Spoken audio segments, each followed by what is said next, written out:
नमस्कार। आज हम एक बहुत ही दिलचस्प स्रोत को समझने की कोशिश कर रहे हैं। हाँ, नमस्कार। और इसमें अंतर्राष्ट्रीय संबंध, खुफिया गतिविधियां और भारत की जो मौजूदा भू राजनीतिक स्थिति है उस पर काफी सनसनीखेज दावे किए गए हैं। खासतौर पर इसमें भारत सरकार पर बाहरी दबावों और कुछ अंदरूनी साजिशों की भी बात कही गई है। बिल्कुल। तो देखिए, इस स्रोत का जो सेंट्रल पॉइंट है वो एक कथित साजिश है। नाम दिया गया है ऑपरेशन 37। ऑपरेशन 37। हाँ, और आरोप यह है कि इसमें अमेरिकी खुफिया एजेंसी CIA और जिसे वो स्रोत डीप स्टेट कह रहा है, यानी सरकार के पीछे काम करने वाली ताकतें, ऐसा। हाँ वही, कथित तौर पर शक्तिशाली गुप्त ताकतें, तो ये सब शामिल थे। और मकसद क्या बताया गया है? स्रोत के अनुसार भारत सरकार को अस्थिर करना। अच्छा। और निशाना खास तौर पर प्रधानमंत्री थे। प्रस्तुतिकरण काफी नाटकीय है। तो चलिए परत दर परत इन दावों को समझने की कोशिश करते हैं। बिल्कुल।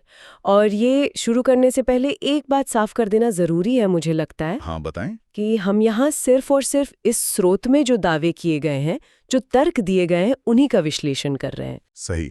भू राजनीति में ऐसे आरोप प्रत्यारोप तो अक्सर लगते ही रहते हैं। ये अलग अलग देशों के जो राष्ट्रीय हित होते हैं उनके टकराव को दिखाते हैं। जैसे इसी स्रोत में इंडिया फर्स्ट बनाम अमेरिका फर्स्ट का जिक्र बार बार आता है। हाँ, है। तो हमारा काम बस इन दावों को आपके सामने रखना है, उनका विश्लेषण करना है। हम इनकी पुष्टि या खंडन नहीं कर रहे हैं। बिल्कुल सही कहा, ये स्पष्ट करना जरूरी था।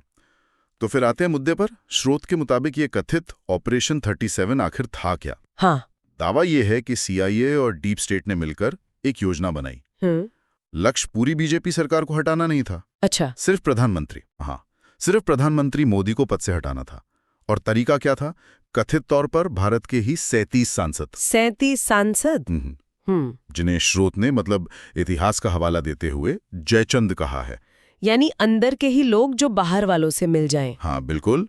और स्रोत इसका खुलासा करने का श्रेय देता है गोवा के एक पत्रकार रॉबर्ट रॉड्रिक्स को। रॉबर्ट रॉड्रिक्स, ठीक है। स्रोत इस कथित ऑपरेशन की कोई रणनीति वगैरह भी बताता है? वहां बताता है। अच्छा। क्या है वो? वो उसे 3D स्ट्रैटेजी कहता है। 3D? अच्छा। हाँ। पहला D है डिवीजन, मतलब विभाजन पैदा करना। विभाजन कहाँ? स्रोत के अनुसार सरकार और सत्ताधारी दल के अंदर ही फूट डालना। जैसे उदाहरण दिए हैं कि मोदी जी और भागवत जी के बीच मतभेद दिखाना, या फिर अमित शाह जी और योगी आदित्यनाथ जी के बीच दरार पैदा करने की कोशिश करना, या जो असंतुष्ट सांसद हैं उनको हवा देना। अच्छा, मतलब अंदर ही अंदर कलह बढ़ाना। हाँ, बिल्कुल। स्रोत का दावा है कि ऐसी कोशिशें हुई। और दूसरा D है डिसेप्शन। डिसेप्शन यानी धोखा। हाँ, भ्रम फैलाना, धोखा देना। स्रोत का तर्क कहता है कि इसके तहत भारत की जो मुख्य संस्थाएं हैं उनकी विश्वसनीयता पर चोट करने की कोशिश की गई। जैसे किन संस्थाओं की बात हो रही है? जैसे चुनाव आयोग की निष्पक्षता पर सवाल उठाना, या सुप्रीम कोर्ट के फैसलों पर संदेह पैदा करना, ताकि जनता का व्यवस्था पर से भरोसा कमजोर हो जाए। स्रोत कहता है कि एक अविश्वास का माहौल बनाने की योजना थी। ये तो काफी गंभीर आरोप है। और तीसरा D क्या था? तीसरा D है डाइवर्जन। डाइवर्जन मतलब ध्यान भटकाना। हाँ, जनता का ध्यान असल मुद्दों से भटकाना। स्रोत का दावा है कि इसके लिए जानबूझकर कुछ खास मुद्दे उछाले गए या उन्हें हवा दी गई। कौन से मुद्दे? जैसे मणिपुर में जो हिंसा हुई उसे ज्यादा तूल देना, जनगणना के मुद्दे को विवादास्पद बनाना, या फिर वो अमेरिका के पूर्व अधिकारी थे पीटर नवारो। हाँ। उनका एक बयान आया था जिसमें उन्होंने कथित तौर पर ब्राह्मणों पर टिप्पणी की थी, उसे उछालना। अच्छा, यहाँ दिलचस्प बात यह है कि स्रोत कैसे इन अलग अलग घटनाओं और बयानों को, जो शायद आपस में जुड़े हुए न भी लगे, हाँ, सही कहा, उन्हें एक ही कथित साजिश की कड़ियां बता रहा है। हाँ, ये वाकई ध्यान देने वाली बात है कि कैसे स्रोत इन सबको एक ही माला में पिरोता है। स्रोत ये भी बताता है कि इस कथित साजिश में CIA की रणनीति का एक हिस्सा था इन 37 सांसदों की कमजोरियों का पता लगाना। कमजोरियां? हाँ। मतलब कैसी कमजोरियां? जैसे क्या किसी का भ्रष्टाचार में नाम है, क्या किसी के अवैध संबंध हैं, या कोई और व्यक्तिगत कमजोरी जिसका फायदा उठाया जा सके। अच्छा, मतलब ब्लैकमेल करने या लालच देने के लिए। हाँ, स्रोत का दावा तो यही है। लेकिन स्रोत ये भी कहता है कि ये पूरी योजना, ये ऑपरेशन 37 सफल नहीं हो पाया। हाँ, विफल हो गया। क्यों? क्या कारण बताएं? इसके विफल होने के पीछे स्रोत 2 मुख्य कारण बताता है। पहला कि उन्हीं 37 सांसदों में से कोई एक हाँ, कथित तौर पर सीधे प्रधानमंत्री मोदी के पास गया और उसने पूरी साजिश का भंडाफोड़ कर दिया। अरे मतलब घर का भेदी, लेकिन इस बार देश के पक्ष में। हाँ, स्रोत कुछ इसी तरह से पेश करता है। और दूसरा कारण? दूसरा कारण स्रोत बताता है भारत की अपनी खुफिया एजेंसी इंटेलिजेंस ब्यूरो यानी आईबी की सक्षमता और मुस्तैदी। अच्छा, आईबी। हाँ, स्रोत का दावा है कि आईबी को भी इस साजिश की भनक लग गई थी और उसने इसे नाकाम करने में अहम भूमिका निभाई। ये पहलू जैसे स्रोत इसे दिखाता है वो राष्ट्रीय सुरक्षा, इंटेलिजेंस की भूमिका और अंदरूनी जानकारी के महत्व को दिखाता है। तो स्रोत के अनुसार ये सीधी कोशिश तो नाकाम हो गई, लेकिन कहानियां खत्म नहीं होती है ना? नहीं, बिल्कुल नहीं। स्रोत एक और बड़ा दावा करता है। वो कहता है कि ये कथित दबाव सिर्फ भारत तक ही सीमित नहीं था। अच्छा, और कहाँ?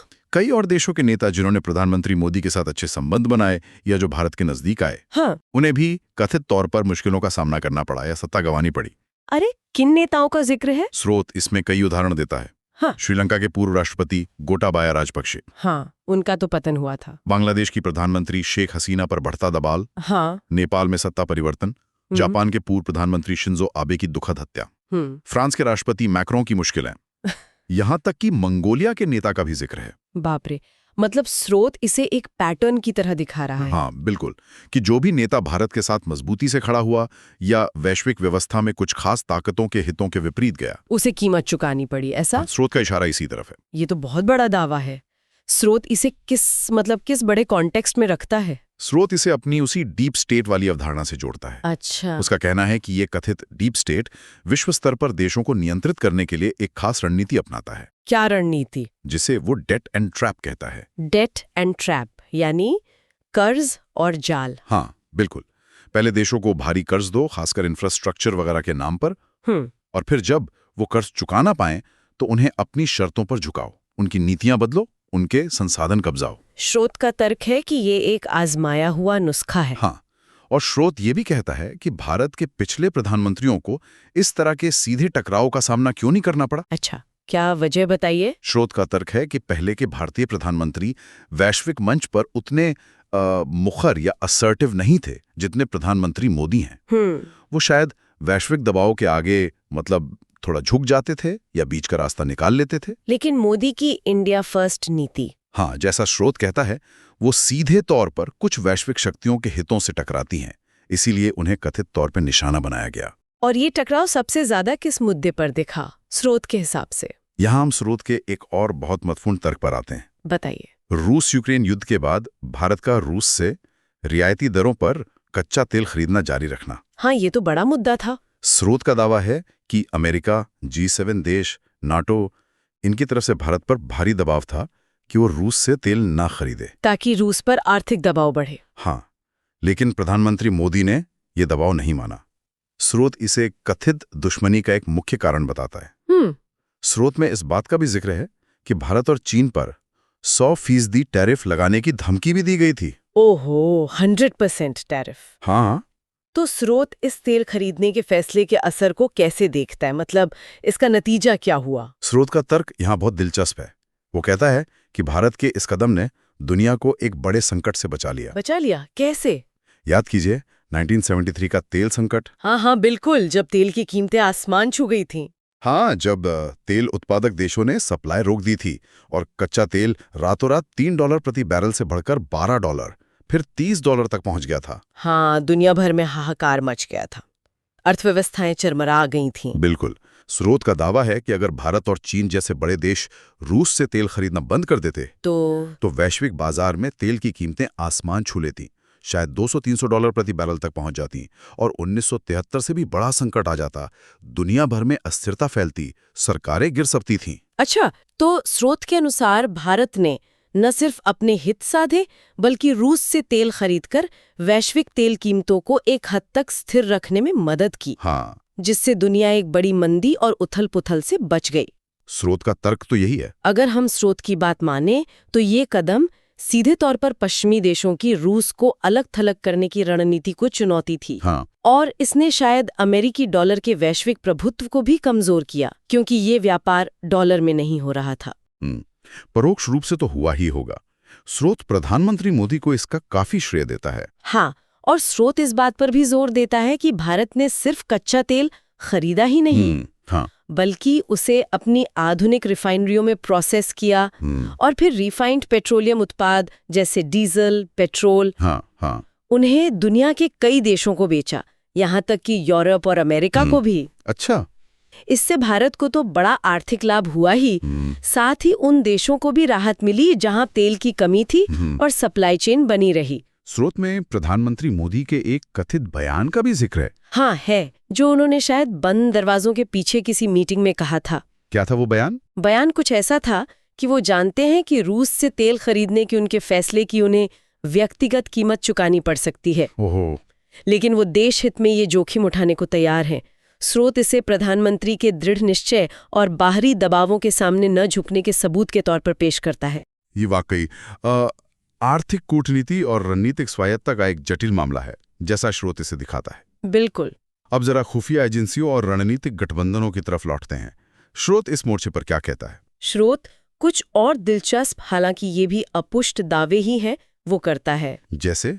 इसमें भारत की इंटेलिजेंस ब्यूरो आईबी, रूस की जो पुरानी केजीबी थी, उसके उत्तराधिकारी संगठन और इजराइल की बाहरी खुफिया एजेंसी मोसाद, हाँ, मोसाद, इनके बीच किसी तरह के सहयोग का संकेत दिया गया है। अच्छा, आईबी, रूसी एजेंसी और मोसाद के बीच सहयोग। हाँ, स्रोत का इशारा कुछ ऐसा है और ये भी दावा करता है कि मोसाद ने कथित तौर पर आईबी को कुछ खास तकनीकें सिखाई हैं। तकनीकें? कैसी तकनीकें? जिन्हें वो प्री टेस्टिंग कहता है, मतलब बिना फिजिकल फोर्स या ब्लैकमेल के साइकोलॉजिकल तरीकों से किसी व्यक्ति से जानकारी निकलवाने की तकनीक। ये दावे तो अंतर्राष्ट्रीय खुफिया जगत के अंदरूनी समीकरणों के बारे में कई सवाल खड़े करते हैं। कौन किसके साथ है, कब तक है, क्यों है? बिल्कुल, ये बहुत जटिल दुनिया है। और स्रोत एक और घटना का जिक्र करता है जो काफी विस्फोटक है। हाँ, कौन सी? स्रोत दावा करता है कि भारत में अस्थिरता फैलाने की एक और कोशिश हुई थी। अच्छा, क्या कोशिश? कि पाकिस्तान के हक्कानी नेटवर्क से जुड़े 3 आतंकवादियों को नेपाल के रास्ते भारत में भेजने की योजना थी। ओह, और इसके पीछे कौन था स्रोत के अनुसार? स्रोत सीधे तौर पर इसके पीछे अमेरिका का हाथ होने का आरोप लगाता है। अमेरिका का हाथ? क्यों? उसका तर्क है कि अमेरिका ने इसके लिए पाकिस्तान का इस्तेमाल किया, जिससे स्रोत एक दुष्ट राष्ट्र, रोग स्टेट कहता है। स्रोत इस आतंकवादी साजिश के दावे को किसी और अंतर्राष्ट्रीय घटना से भी जोड़ता है क्या? हाँ, जोड़ता है। किससे? स्रोत इसे पोलैंड में गिरे एक मिसाइल या ड्रोन की घटना से जोड़ता है। याद है, जिसके बाद कुछ समय के लिए नाटो देशों में खलबली मच गई थी? हाँ, बिल्कुल। स्रोत बताता है कि कैसे उस घटना के बाद नाटो के चार्टर का आर्टिकल 4, जिसमें सदस्य देश सलाह मशवरा करते हैं जब खतरा महसूस हो, हाँ, और आर्टिकल 5, जो सामूहिक रक्षा का सिद्धांत है, हाँ, एक पर हमला सब पर हमला, हाँ, तो इनको लागू करने की बात उठी थी। स्रोत का इशारा ये है कि जैसे उस घटना से तनाव बढ़ा, वैसे ही भारत में आतंकवादी हमला कराकर तनाव बढ़ाने की योजना थी। अच्छा, मतलब एक तरह का प्रॉक्सी वॉर। स्रोत का इशारा कुछ ऐसा ही लगता है। और इसी संदर्भ में स्रोत पूर्व अमेरिकी राष्ट्रपति डोनाल्ड ट्रंप के एक ट्वीट का भी जिक्र करता है ना, जिसमें उन्होंने मोदी जी की तारीफ की थी। हाँ, करता है। स्रोत उसे कैसे देखता है? क्या वो उसे सच्ची तारीफ मानता है? नहीं, दिलचस्प बात यही है, स्रोत ट्रंप की इस तारीफ को वास्तविक प्रशंसा के तौर पर नहीं देखता। तो फिर क्या? उसका तर्क है कि जब कथित ऑपरेशन 37 की भनक भारत को लग गई और ये योजना लीक हो गई, हाँ, तो अमेरिका की तरफ से ये एक डैमेज कंट्रोल था। डैमेज कंट्रोल मतलब नुकसान की भरपाई की कोशिश। हाँ, ताकि भारत के साथ संबंध पूरी तरह खराब न हो। ये दिखाता है कि स्रोत कैसे हर बयान और घटना को अपनी उसी सेंट्रल साजिश की थ्योरी के चश्मे से देख रहा है। बिल्कुल, ऐसा लगता है कि स्रोत हर चीज को उसी एक कथित टकराव के इर्द गिर्द बुनता है। और ये हमें वापस स्रोत के मूल विषय पर लाता है, प्रधानमंत्री मोदी की इंडिया फर्स्ट नीति और अमेरिकी हितों, जिसे स्रोत अमेरिका फर्स्ट कहता है, के बीच सीधा टकराव। हाँ, स्रोत बार बार इस टकराव को रेखांकित करता है। वो प्रधानमंत्री मोदी को एक सख्त वार्ताकार यानी स्ट्रिक्ट नेगोशिएटर के रूप में दिखाता है, जो राष्ट्रीय हितों पर समझौता नहीं करते। हाँ, जो राष्ट्रीय हितों पर कोई समझौता करने को तैयार नहीं है। खासतौर से स्रोत उन क्षेत्रों का जिक्र करता है जहां भारत पर कथित तौर पर बाजार खोलने का दबाव था, जैसे डेयरी उद्योग, कृषि क्षेत्र, जिन्हें भारत बाहरी प्रतिस्पर्धा से बचाना चाहता है। हाँ, स्रोत का कहना है कि मोदी इन दबावों के आगे नहीं झुके। और इसी टकराव और अपनी रणनीतिक स्वायत्तता बनाए रखने के प्रयास के तहत स्रोत ब्रिक्स समूह को कैसे देखता है? हाँ, ब्रिक्स स्रोत ब्रिक्स यानी ब्राजील, रूस, भारत, चीन, दक्षिण अफ्रीका और अब जो नए सदस्य देश जुड़े हैं, इसे प्रधानमंत्री मोदी का एक महत्वपूर्ण रणनीतिक कदम मानता है। सिर्फ सहयोग बढ़ाने के लिए या कुछ और भी? स्रोत के अनुसार इसका उद्देश्य सिर्फ सदस्य देशों के बीच सहयोग बढ़ाना ही नहीं है, बल्कि अमेरिकी डॉलर के वैश्विक प्रभुत्व को चुनौती देना भी है। वो कैसे? अपनी अपनी राष्ट्रीय मुद्राओं में आपसी व्यापार को बढ़ावा देकर, जैसे रुपया, रूबल, युआन में। अच्छा। स्रोत का तर्क है कि यह एक वैकल्पिक आर्थिक ब्लॉक बनाने की दिशा में एक कदम है जो पश्चिमी देशों के वर्चस्व वाले वित्तीय सिस्टम पर निर्भरता कम करेगा। स्रोत अपनी इस बात को पुख्ता करने के लिए कोई आंकड़े भी देता है क्या? हाँ, देता है। स्रोत दुनिया के जो टॉप तेल उत्पादक देश हैं जैसे अमेरिका, रूस, सऊदी अरब और जो टॉप तेल उपभोक्ता देश है जैसे चीन, अमेरिका, भारत, इनकी लिस्ट का हवाला देता है। वो ये दिखाने की कोशिश करता है कि ब्रिक्स समूह में दुनिया के कुछ सबसे बड़े ऊर्जा उत्पादक और उपभोक्ता देश शामिल हैं। तो अगर ये देश आपस में अपनी मुद्राओं में व्यापार करने लगें तो वैश्विक ऊर्जा बाजार और डॉलर के प्रभुत्व पर कितना बड़ा असर पड़ सकता है, ये स्रोत के मुख्य तर्कों में से एक है। तो इस पूरी चर्चा का सार क्या निकलता है अगर हम स्रोत के दावों को संक्षेप में समझें? हाँ, तो स्रोत एक बड़ी अंतर्राष्ट्रीय साजिश ऑपरेशन 37 का आरोप लगाता है जिसका निशाना भारतीय प्रधानमंत्री थे। इसके पीछे की वजह भू राजनीतिक और आर्थिक हितों का टकराव बताया गया है, खासकर भारत का रूस से तेल खरीदना जारी रखना और इंडिया फर्स्ट की नीति पर अड़े रहना, जो कथित तौर पर अमेरिका और पश्चिमी देशों को पसंद नहीं आया। हाँ, स्रोत ये भी दावा करता है कि प्रधानमंत्री मोदी ने न सिर्फ इस कथित साजिश को अपनी खुफिया एजेंसियों और अंदरूनी संपर्कों की मदद से विफल किया, बल्कि इन चुनौतियों का सामना करते हुए वैश्विक मंच पर भारत की स्थिति को और मजबूत किया, जैसे ब्रिक्स को विस्तार देकर। और जैसा हमने शुरू में और बीच में भी कहा, ये दोहराना बहुत महत्वपूर्ण है। हाँ, जरूर। कि ये पूरा विश्लेषण, ये सारे दावे, तर्क और निष्कर्ष पूरी तरह से हमने सिर्फ उसमें कही गई बातों को आपके सामने रखा है, उनका विश्लेषण किया है। बिल्कुल। एक और ध्यान देने वाली बात यह है कि स्रोत सिर्फ बाहरी दबावों और साजिशों की ही बात नहीं करता। जी हाँ। वो आंतरिक खतरों पर भी उतना ही जोर देता है। वो जयचंदों वाली बात। हाँ, यानी देश के भीतर के ही उन लोगों पर जो कथित तौर पर बाहरी ताकतों के साथ मिले हुए थे या उनका मोहरा बनने को तैयार थी। बिल्कुल। तो स्रोत एक जटिल तस्वीर पेश करता है जहां बाहरी और अंदरूनी दोनों तरह की चुनौतियां हैं। सही। और अंत में इसी स्रोत पर आधारित एक विचार मन में छोड़ जाते हैं जिस पर श्रोता खुद सोच सकते हैं। अगर हम स्रोत में बताई गई इन कथित साजिशों, जवाबी खुफिया चालों और अलग अलग देशों के टकराते राष्ट्रीय हितों के इस जाल को देखें तो घरेलू राजनीति और अंतर्राष्ट्रीय दबावों के बीच की एक खींचतान, ये इंटरप्ले आने वाले समय में वैश्विक और राष्ट्रीय घटनाओं को किस तरह से आकार देना जारी है। हाँ, ये एक अहम सवाल है। ये एक ऐसा सवाल है जो शायद भविष्य के घटनाक्रमों को समझने की कुंजी हो सकता है।